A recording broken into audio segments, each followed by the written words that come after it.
Messieurs, merci beaucoup d'être parmi nous, mesdames et messieurs.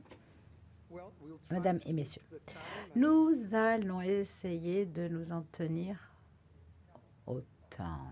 Sinon, dites-nous de nous arrêter. Si on n'a plus de temps. Alors, 7 à 8 minutes chacun pour commencer. Commençons avec son Excellence Xavier Châtel, ambassadeur de France aux Émirats, diplômé de l'École nationale d'administration, l'Institut européen à Florence, la London School of Economics et Politics. Il a également été admis au service étranger en 2004 et a été le premier responsable de la défense de l'OTAN et de l'Europe au doctorat stratégique. Monsieur Châtel. Merci beaucoup. Je m'exprimerai en français, sinon mes autorités vont me pendre par les pieds dans cette auguste enceinte. Et j'aimerais en profiter pour remercier infiniment à la fois le Sénat, Elnet, qui est une vieille connaissance pour moi de ma carrière précédente, et passer directement au cœur du sujet, compte tenu du temps qui nous est imparti.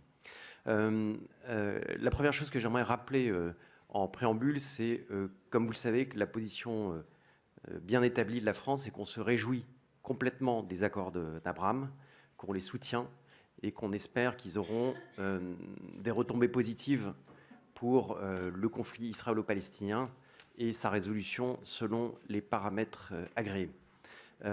J'aimerais maintenant partager avec vous quelques impressions de quelqu'un qui vient de passer donc quasiment 2 ans comme ambassadeur aux Émirats et qui a pu observer le développement de la mise en œuvre des accords d'Abraham, également leur signification et parfois les difficultés ou les limites ou les points de vigilance qui doivent nous alerter pour l'avenir.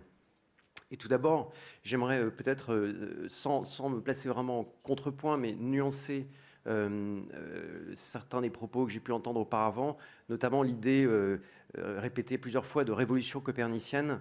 J'ai plutôt l'impression qu'on assiste à une évolution darwinienne qu'à une révolution copernicienne. Et je vais étayer mon propos.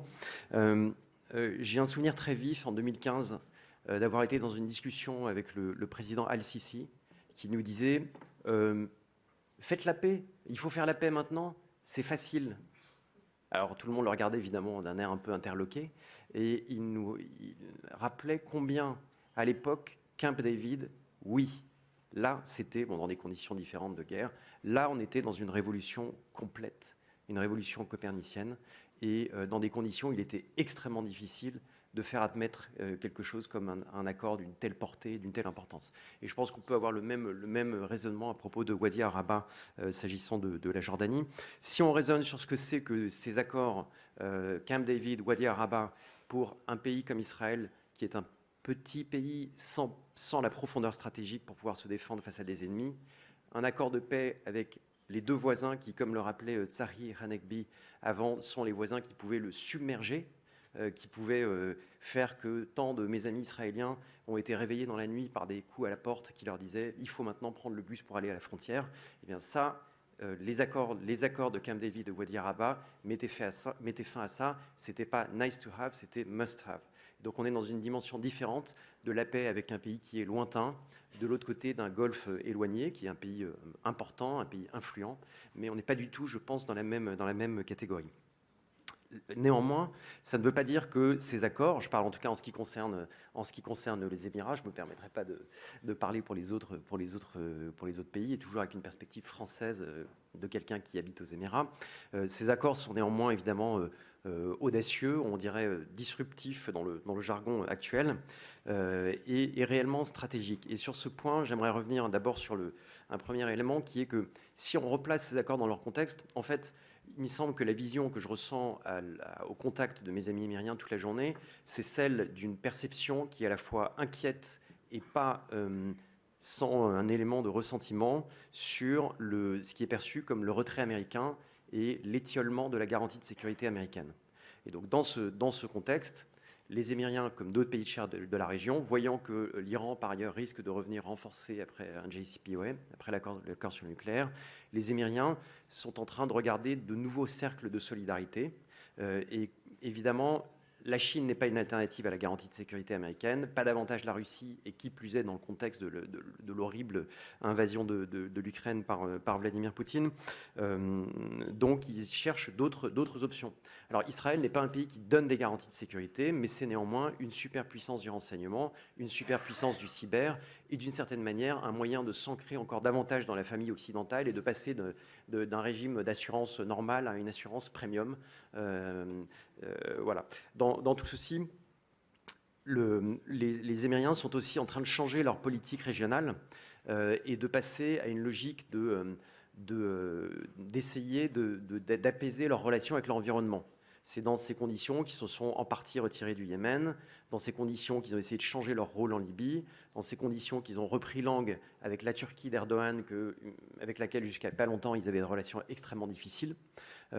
Et à l'avenant, c'est dans ces conditions aussi qu'ils ont repris langue avec Bachar el-Assad et fait toute une série d'autres manœuvres destinées à changer leurs relations avec l'environnement. Et je crois que c'est dans ce contexte qu'il faut lire aussi l'accord qui a été passé avec Israël.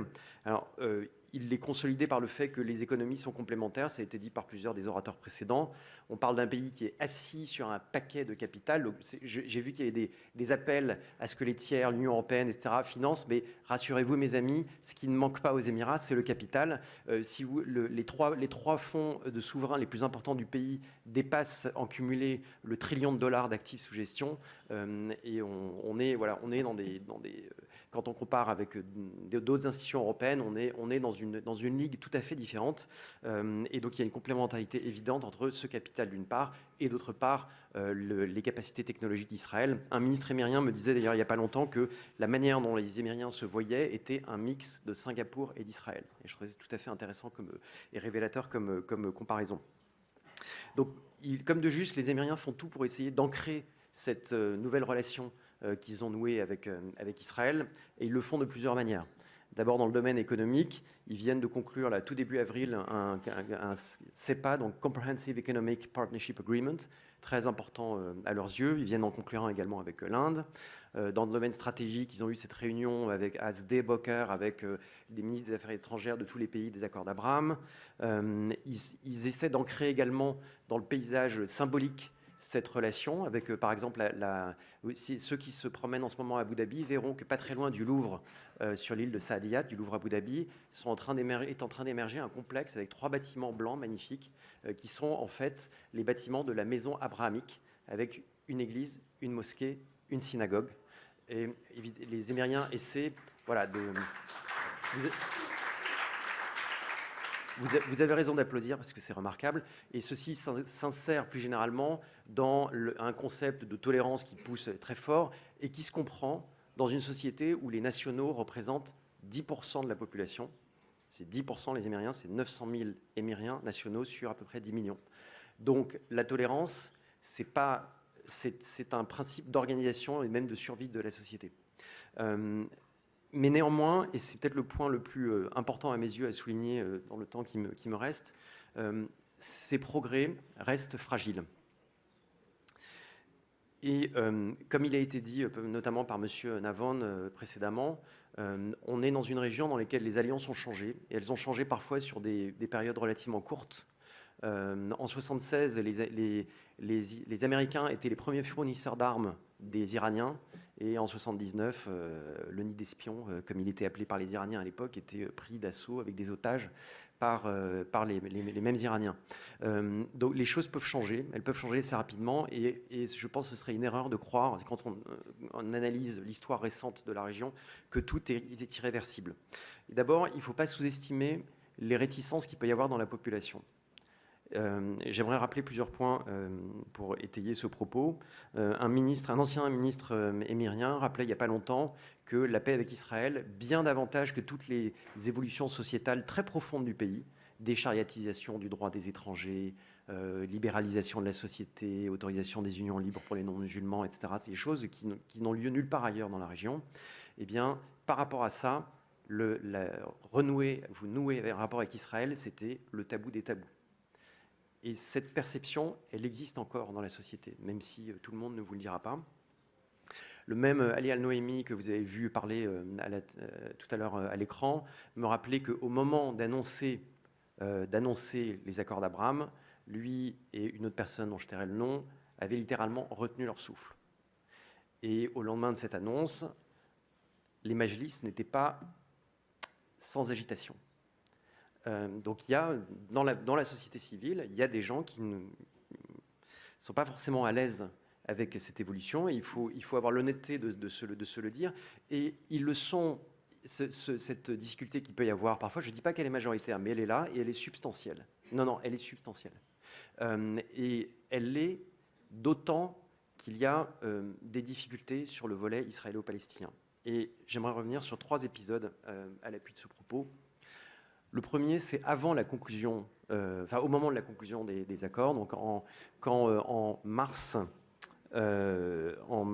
2020, il devait y avoir, en 2021, pardon, Bibi Netanyahou devait faire un déplacement aux Émirats Arabes Unis.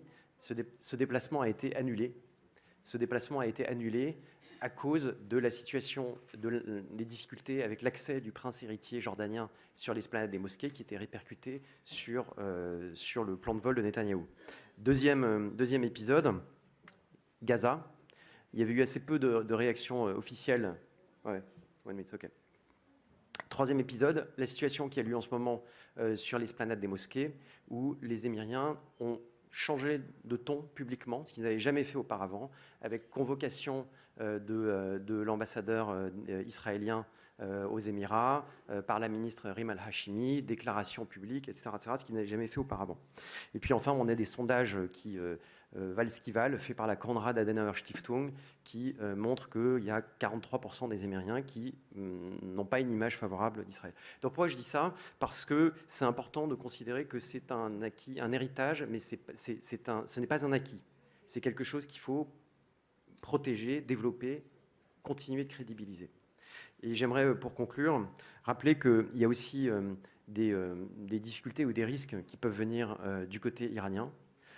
Quand, en janvier dernier, les Houthis, depuis le Yémen, ont tiré des missiles à plusieurs reprises sur le territoire émirien. On rappelle que c'est un acteur qui est lié évidemment à l'Iran, qui menace le territoire émirien.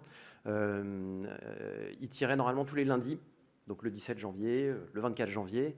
Et puis, au lieu de tirer le 31 janvier, ils ont fait une exception, ils ont tiré le dimanche, le 30 janvier, parce que c'était pour saluer la visite de Isaac Herzog, qui d'ailleurs a dit à ses interlocuteurs « Thank you for making me feel home », avec beaucoup d'humour.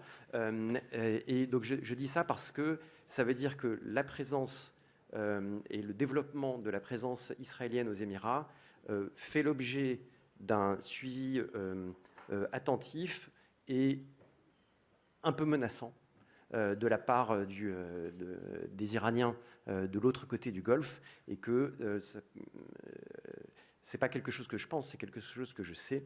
Les Iraniens laissent entendre assez clairement aux Émiriens qu'il y a des limites au rapprochement avec Israël.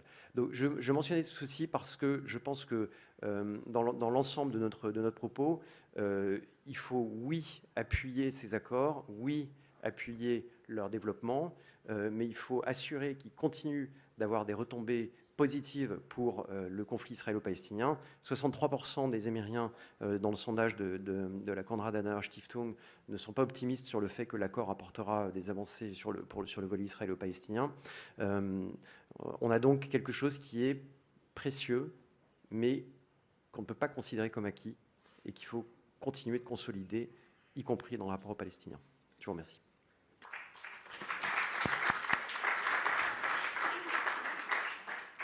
Merci beaucoup. Toda Rabba. Thank you very much. We go now to His Excellency. Nous donnons la parole à Cheikh Khalifa. Bienvenue. Nous sommes ravis de vous avoir parmi vous. Vous êtes l'ambassadeur du Royaume du Bahreïn en France et délégué permanent auprès de l'UNESCO. Travaillant dans le domaine du patrimoine culturel et du développement durable, il a été nommé directeur du musée des Antiquités, l'autorité bahreïne de la culture chargée des musées et des sites archéologiques, travaillant avec les organisations internationales dans le domaine du patrimoine culturel. Il a également participé à un certain nombre d'organisations gouvernementales associées au développement durable et à l'environnement. Vous avez la parole, Excellence. Merci et bonjour à tous, mesdames et messieurs. Tout d'abord, 2 mots pour remercier les organisateurs de m'avoir invité à prendre la parole et je remercie les autorités françaises d'accueillir cet événement. La paix et la prospérité sont au cœur de la vision du roi du Bahreïn. C'est la raison pour laquelle le Bahreïn a décidé d'organiser cet atelier pour la paix et la prospérité en invitant pour la première fois Israël et les pays arabes. Et c'était un geste courageux puisque les pays des accords d'Abraham n'avaient encore de relations avec Israël. Mais c'était une tentative d'ouvrir un dialogue dans l'intérêt de tous les peuples de la région. La prospérité ne saurait se faire sans la paix. 1 an plus tard, Bahreïn a décidé de signer les accords d'Abraham et d'établir ces liens, ce qui allait dans le sens de cet engagement de construire un meilleur avenir pour tous les peuples de la région. Ces décisions fondamentales ont entraîné évidemment des doutes, de la controverse. Alors, beaucoup doutaient de l'intérêt d'avoir des relations avec Israël. Notre objectif commun, pourtant, a toujours été d'apporter la paix dans une région déchirée par les guerres, les conflits.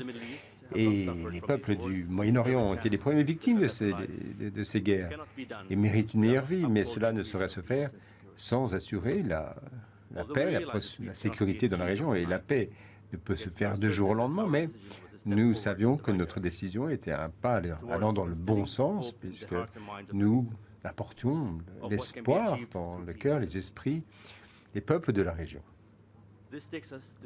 Ce qui m'amène au 2e grand pilier, la prospérité, qui appelle toute notre attention, puisque c'est un objectif en soi. C'est-à-dire que si la paix se fait sans que les citoyens ordinaires ne puissent en cueillir les fruits, eh bien, elle n'a aucun intérêt. Et au lieu d'apporter de l'espoir, cette paix sera synonyme de désespoir. D'où l'intérêt d'intensifier nos efforts de coopération dans de différents domaines pour que cette coopération soit couronnée de succès et porte ses fruits. Alors, il y a eu un sommet à Haïfa qui a été organisé le 25 mars de cette année, où le Maroc, mais également le Bahreïn et les États-Unis ont été représentés. L'idée était de créer une association régionale de paix, de sécurité et de coopération. Ce qui a 6 groupes de travail ont été créés pour travailler dans le domaine de la sécurité, l'énergie, le tourisme, la santé, le tourisme et la sécurité de l'eau.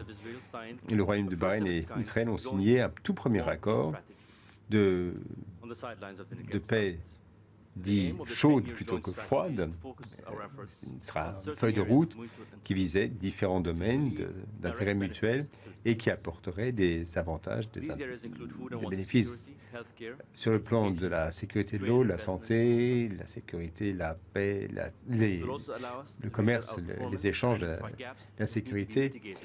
Et l'idée était d'avoir des fruits à cueillir de cette coopération.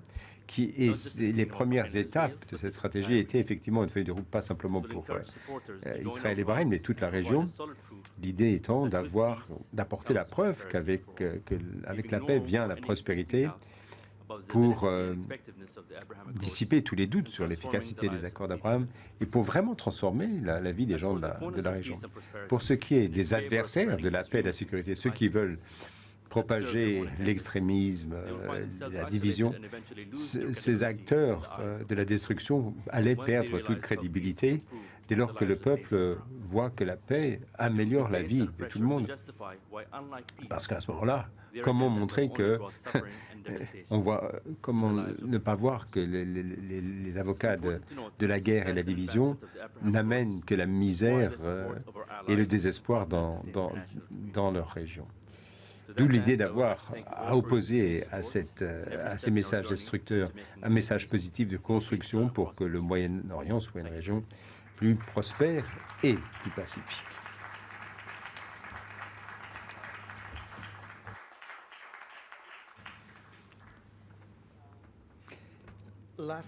Et enfin, Ruth Wasserman-Lande, qui préside le caucus à la Knesset, donc le Parlement israélien, qui œuvre à la promotion des accords d'Abraham. Elle est élevée en Afrique du Sud, elle est née en Israël, elle a été diplômée de ses études de sciences politiques en Israël et a étudié ensuite à Harvard aux États-Unis.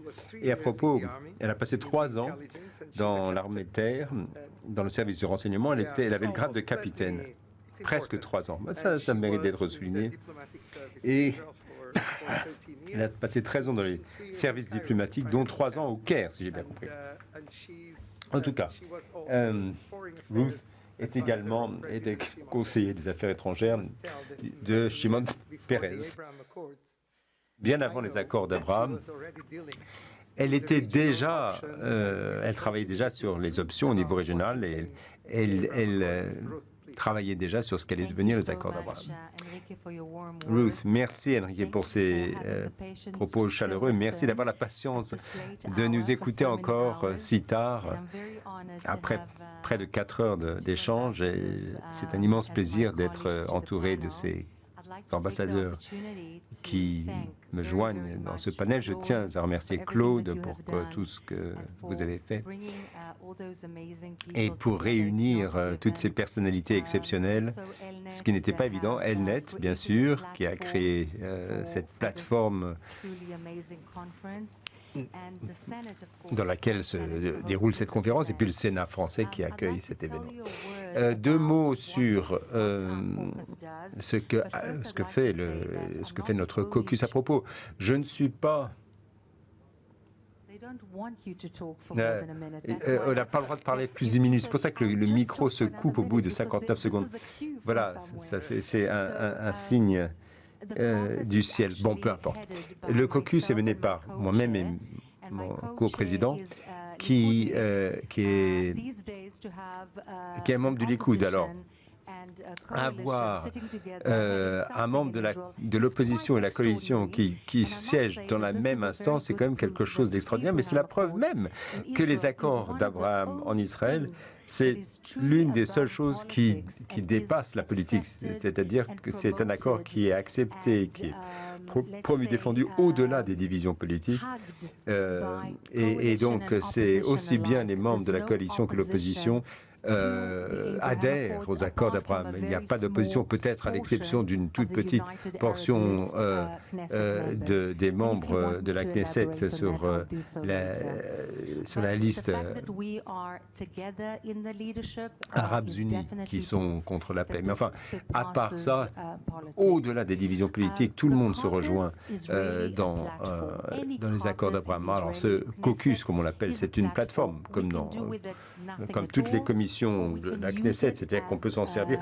Ça peut ne rien faire du tout, mais on peut au contraire s'en servir comme plateforme pour réunir les acteurs de différents horizons. Et c'est là que je rejoins les ambassadeurs qui se sont exprimés tout à l'heure. Je vous remercie d'avoir parlé sans embâge, parce que c'est essentiel de ne pas se raconter l'histoire.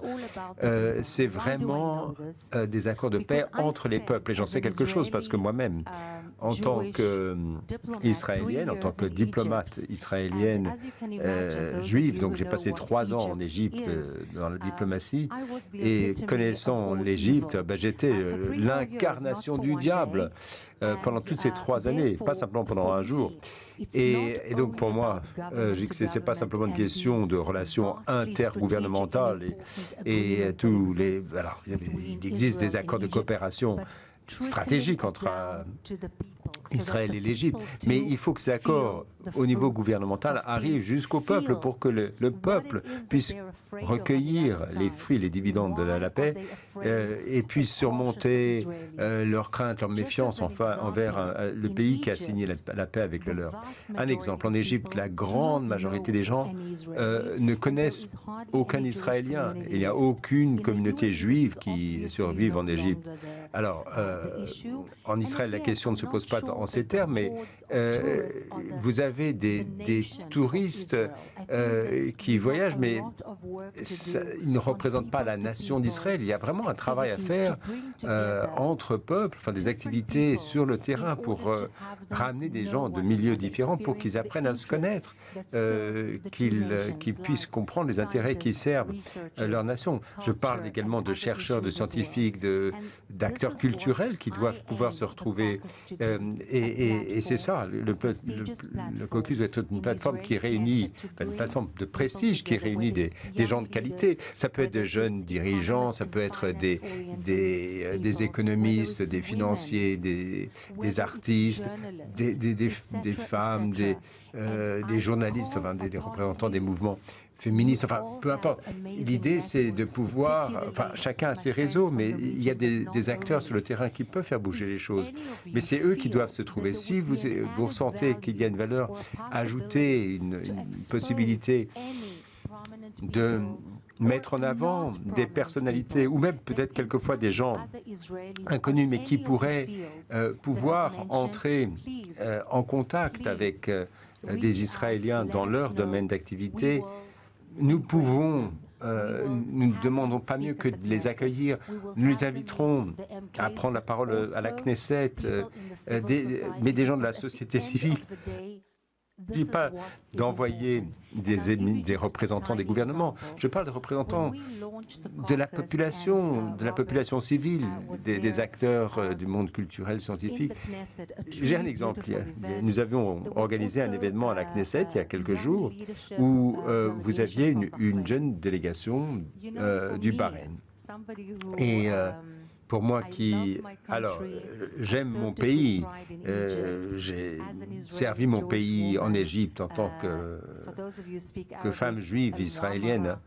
Pour ceux qui parlent arabe, Mwamara, j'étais une espèce de théorie du complot vivante. Enfin bon, moi j'ai vu donc ce jeune groupe du Bahreïn, il y en avait qui portaient le costume traditionnel, qui ont traversé la Knesset. Alors, pour vous, bon, ça vous paraît peut-être normal, mais croyez-moi, moi, c'est quelque chose qui m'a envoûté, parce que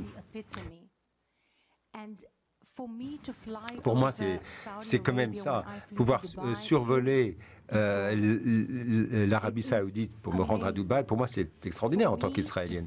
Le fait de pouvoir voir le costume traditionnel des pays du Golfe, ou un représentant du Golfe qui se promène en Israël, c'est quand même, il y a un grand pas qui a été franchi. Mais enfin, ce qui est important, c'est que ce soit des gens ordinaires, nos voisins, qui se rendent chez nous en paix.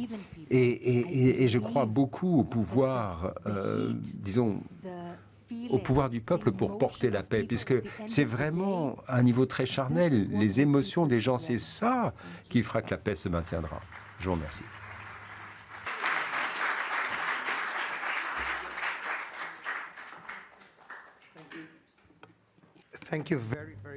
Eh bien, merci Ruth et merci messieurs les ambassadeurs.